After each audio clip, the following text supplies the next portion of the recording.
आणि पुण्यामध्ये MPSCच्या मागणीसाठी चाललेलं आंदोलन अजूनही तितकंच जोरात आणि उत्साहानं सुरू आहे.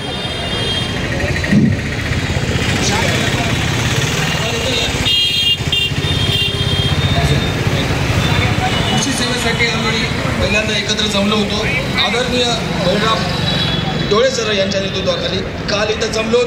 खूप लोकांनी आपल्याला सहभाग दिला, राज्यसेवेच्या लोकांनी आपल्याला मदत केली. जमत एवढी दुनिया जमली, एवढे लोक जमले, विद्यार्थ्याची ताकद दिसली, त्याबद्दल सगळ्यांचे अभिनंदन करतो. आणि फक्त एकच विनंती करतो, रिव्हिजन चांगलं मारा बस.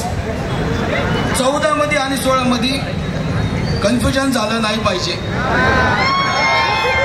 बरोबर, पहिले अभ्यास बाकी तर होतातच गोष्टी, पण रिव्हिजन चांगलं झालं पाहिजे. बस एवढंच सांगायचं होतं मला. थँक्यू. आणि विद्यार्थ्यांचा जोरदार प्रतिसाद आपण पाहू शकतो. भर गर्दी ही पोलिसांचा तितकाच बंदोबस्त